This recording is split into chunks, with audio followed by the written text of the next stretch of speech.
자, 6번 문제입니다. 감귤나무 1만 그루를 재배하는 어느 과수원에 나무 한 그루당 감귤 수확량이 평균이 얼마, 표준 편차가 얼마인 정규 분포를 따른다고 한다.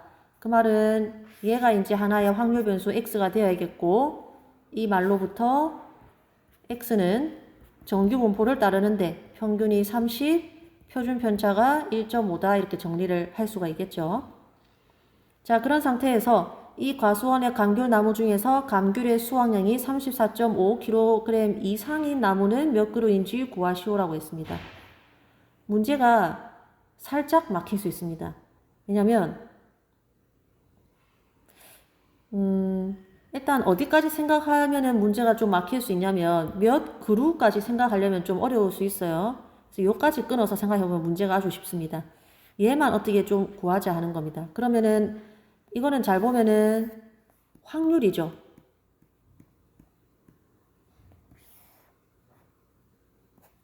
확률이죠. 얘만 구하면은 실제로 그 확률만큼의 몇 그루인지는 1만에다가 곱하면 되니까. 그래서 요거를 구할 겁니다. 자, 그래서 수확량이 34.5kg 이상일 나무 그루수를 한 번으로 구하려고 하지 말고, 한 번에 구하려고 하지 말고, 수확량이 34.5kg 이상일 확률을 먼저 구하자는 겁니다. 근데 그거는 어렵지 않아요. 저 두 개만 잘 보시면 내가 구하고자 하는 거는 x, 이걸 x라고 뒀으니까 x가 34.5kg 이상일 확률, 요거 구하는 거거든요. 그럼 우리 정규분포는 이거 구하기 위해서 뭘로 바꿔줬더라? 표준 정규분포로 바꿔주는 거 기억나죠?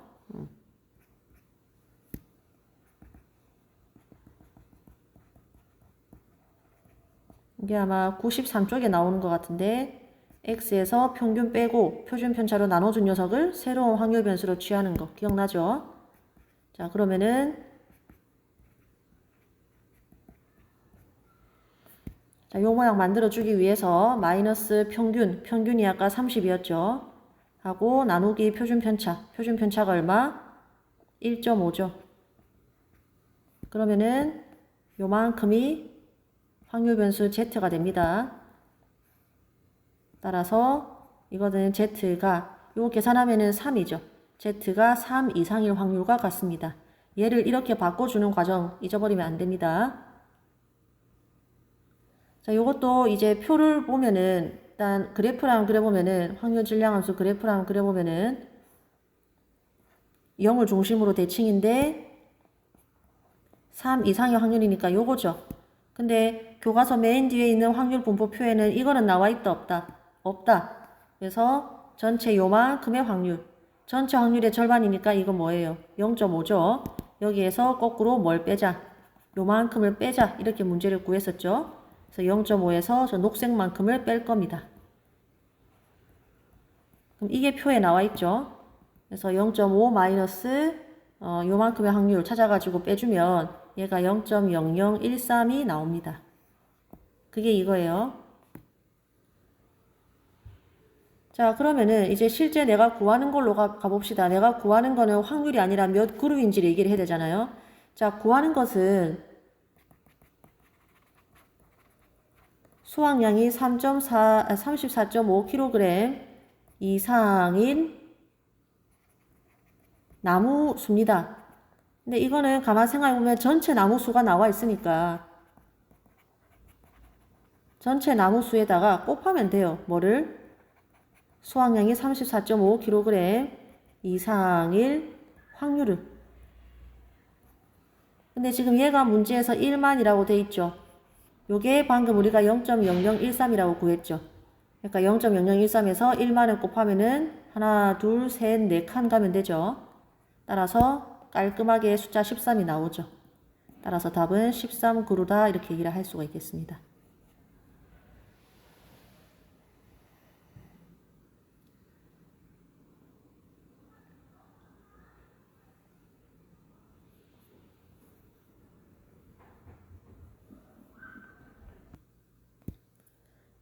자, 이제 7번입니다. 어느 고등학교 전체 학생의 자율학습 참여율은 60%라고 한다.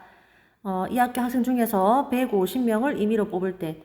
자, 지금 문제를 많이 풀어봐서 감이 좀 쌓인 친구들은 벌써부터 이게 시행 횟수가 150, 그리고 확률이 0.6인 이항 분포다라는 걸 알 수가 있어야 합니다. 근데, 예, 그렇고. 자, 다만 이게 X가 무엇인지를 좀 생각을 해봐야 되는 거죠.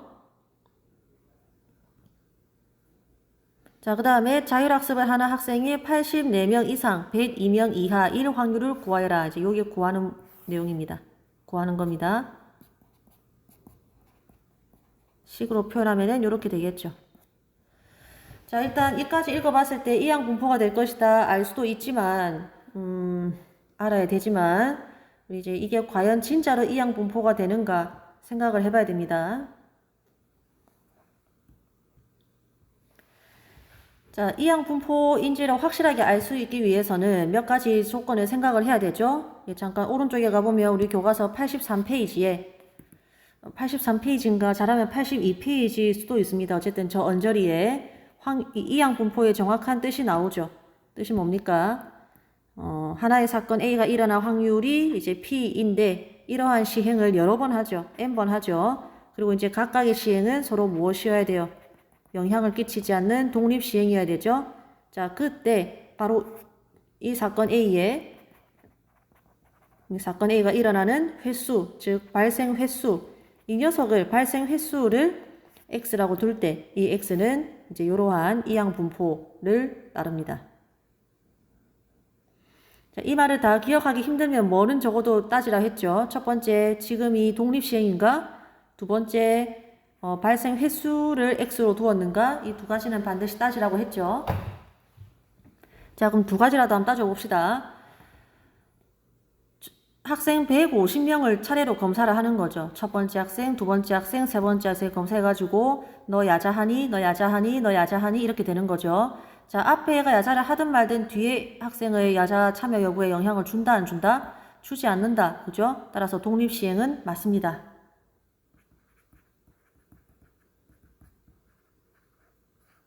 자, 그 다음에 지금 현재 X가 이제 얘가 이제 이항 분포가 되려면 X를 뭘로 잡았다는 얘기예요? 야자 참여 학생 수를 이제 X로 잡았다는 건데, 알겠지만은 횟수 또는 문맥에 따라서 이 횟수는 뭐 어떤 걸로 포장하고 있을 수도 있다 했어요. 뭐 사람 명수라든가, 뭐 물건 개수라든가 이런 것도 큰 범위에서는 횟수에 포함된다라고 했었죠. 학생 수라고 하니까 이것도 큰 의미에서는 횟수가 맞습니다. 따라서 이 X는 이항 분포가 될 조건을 모두 만족하죠. 그래서 이항 분포라고 할 수가 있어요. 앞에서 얘기했다시피 시행 횟수는 150, 그리고 학생 한 명이 야자에 참여할 확률 0.6 이렇게 정리가 되죠.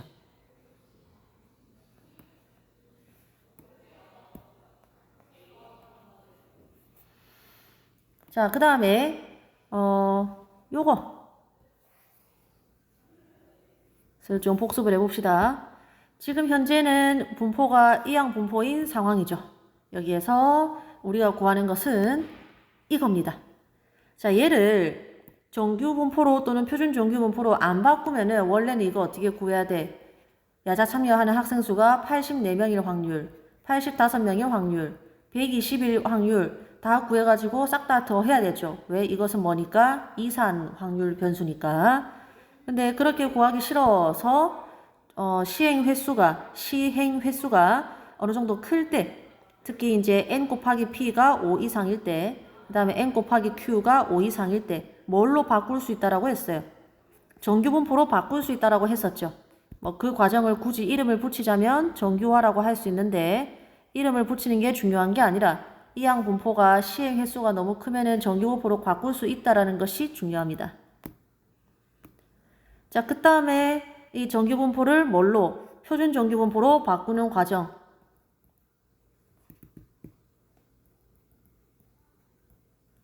표준화는 뭡니까? 확률 변수 x에서 평균을 빼고 표준 편차로 나눠준 녀석을 새로운 확률 변수로 이제 하는 거죠. 자, 그래서 요 과정을 하려고 합니다, 일단.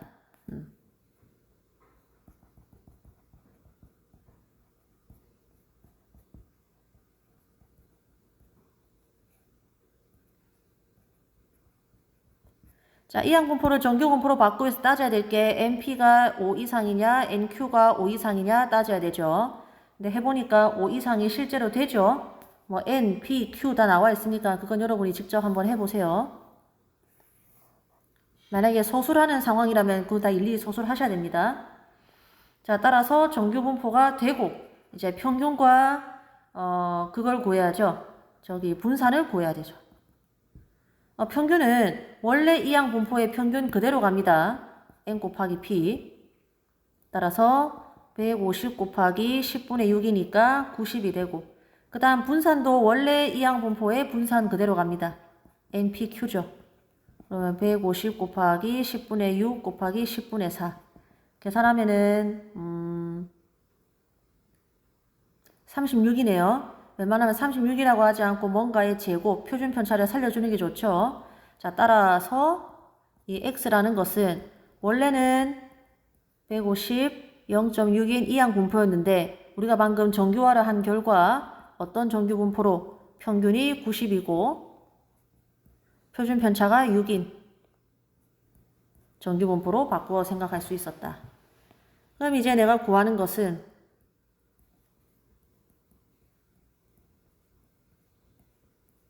요건데 이것도 x라고 내버려 두지 말고 어떻게 해줘라.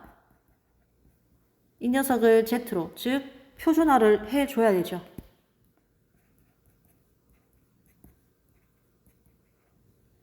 자, 그래서 표준화를 해주기 위해서 양변에서 똑같이 평균만큼 빼주고, 평균이 90이죠 지금. 하고 나누기 표준편차, 표준편차가 6이죠. 이렇게 해주면은 얘가 Z가 1 이상, 마이너스 1 이상, 그 다음에 2 이하의 확률이 되죠. 이것도 이제 마이너스 나오면 대칭성을 활용을 해야 되죠. 표준 정규분포는 대칭축 0을 중심으로 대칭인데, 지금 나는 마이너스 1 이상, 2 이하의 확률을 구하고 있으니까 이 넓이와 요 넓이를 더해줘야 되죠. 근데 이제 요 넓이는 뭐랑 똑같다? 0 이상 1 이하의 확률하고 똑같고, 요거야 뭐 그냥 0 이상 2 이하의 확률. 근데 이렇게 고쳐야 이 두 개가 표에 있죠. 교과서 맨 뒤에 표에 의해서 각각 구해가지고 더하기만 하면 됩니다. 답은 0.8185가 나온다고 합니다. 다시 한번 얘기하지만 문제를 읽어봤을 때 이 문제가 이항분포라는 말이 처음부터 끝까지가 전혀 없죠. 요거를 보고 이항분포라는 거를 이렇게 독립시행 맞나, 횟수를 x로 둔 거 맞나 해가지고 둘 다 되네, 이항분포 맞구나 까지 하셔야 됩니다. 이항분포인데 일일이 84, 85, 120 다 더해가지고 구하기가 힘들면 뭘 할 생각을 해야 된다? 정규분포로 바꿀 생각을 해야 된다. 바꿀 때 함부로 바꾸는 게 아니라 요 조건 따져야 됩니다. 그래서 정규분포로 바꿨으면 이제 요렇게 x를 z로 바꿔가지고, 즉 표준 정규분포로 바꿔가지고 문제를 푼다. 이 3단계 꼭 기억을 하시기 바랍니다. 자, 그래서 7번까지 해서 영상 마무리하고 그 다음에 또 다음 번호 문제를 올리도록 하겠습니다.